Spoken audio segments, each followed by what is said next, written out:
నేను అదే కదా మాట్లాడినా. దానికి ఇష్టం వచ్చినట్టు నా మీద స్టోరీ లేపిస్తే నేను భవన్లో పోయి కూర్చొని బాజాప్తా, ఎక్కడో కాదు, బయట ప్రెస్ మీట్ పెట్టలేదు, ఏ ప్రెస్ క్లబ్లో పెట్టలేదు, డైరెక్ట్గా తెలంగాణ భవన్ నా ఆఫీస్ అండి, నా పార్టీ భవన్లో పోయి కూర్చొని నేనేం చెప్పినా, నా మీద కుట్రలు జరుగుతున్నది, నా మీద విషప్రచారం జరుగుతున్నది అని చెప్పిన.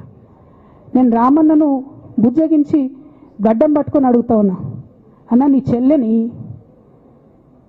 ఒక మహిళా ఎమ్మెల్సీని మన పార్టీ ఆఫీస్లో కూర్చొని నా మీద కుట్రలు జరుగుతున్నాయని నేనంటే మీరు వర్కింగ్ ప్రెసిడెంట్గా ఉన్నారన్నా, ఫోన్ చేయరా అన్న, నాకు ఏమైంది బేటా, ఎందుకు బాధపడుతున్నావు అని ఫోన్ చేయరా? ఇది ఎప్పుడు జరిగిన ఇన్సిడెంటు? లేక లీక్ కాకముందు, నేను నా కొడుకు గ్రాడ్యుయేషన్కి అమెరికా పోకముందు, అంతకుముందే. మరి మీరు వర్కింగ్ ప్రెసిడెంట్ కదన్నా, నేను పార్టీ ఎమ్మెల్సీని కదా. చెల్లెలు అన్న బంధుత్వాలు పక్కన పెడదాం ఒక్క నిమిషం.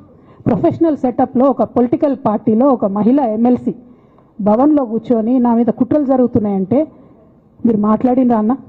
103 రోజులు అయిపోయిందన్న ఇయ్యాలటికి, ఒక్క మాట మాట్లాడినరా? కేసీఆర్ గారు దగ్గర నుంచి కమ్యూనికేషన్ రావాలని నేను ఎక్స్పెక్ట్ చేయలే. వారు పెద్దవారు, వారికి అనేకమైన పనులు ఉంటాయి. మొత్తం పార్టీని ఇప్పుడు పునర్నిర్మించుకోవాల్సిన అవసరం ఉంది. తెలంగాణకు జరుగుతున్నటువంటి అన్యాయాన్ని వారు ఎప్పటికప్పుడు దిశానిర్దేశం చేయాల్సిన అవసరం ఉంది.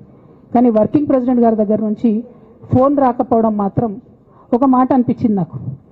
నేను కేసీఆర్ గారి బిడ్డను, నేను కూర్చొని ప్రెస్ మీట్ పెడితేనే రెస్పాన్స్ రాలేదంటే మరి ఇంకో మామూలు మహిళా కార్యకర్తకు బీఆర్ఎస్ పార్టీలో మన అన్యాయం జరిగితే రెస్పాన్స్ వస్తుందా? నాకైతే అనిపించలేదు, వస్తుందేమో నాకు తెలియదు. కానీ నేను ఒక మాటకు నాకు సంతోషం అనిపించింది. నాకు నోటీస్ రాగానే అక్కడ మహిళా ఎమ్మెల్సీలు కూర్చొని, మహిళలందరినీ కూర్చొని, ఫస్ట్ టైం అనుకుంటా భవన్లో 5 మహిళలు కూర్చొని ఇండిపెండెంట్గా ప్రెస్ మీట్ మాట్లాడింది. చాలా సంతోషం. ఇటువంటి అంతర్గత ప్రజాస్వామ్యం రావాలనే నేను కోరుకున్నా.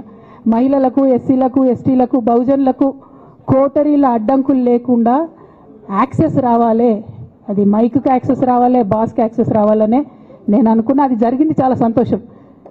నన్ను సస్పెండ్ చేసినాక అయినా పర్లేదు, కానీ జరిగింది. నిన్న మహిళలందరూ కూర్చొని మాట్లాడి నేనేమంటున్నా అంటే, కేసీఆర్ గారు, కేటీఆర్ గారు, నేను, మా కుటుంబం, మాది రక్త సంబంధం.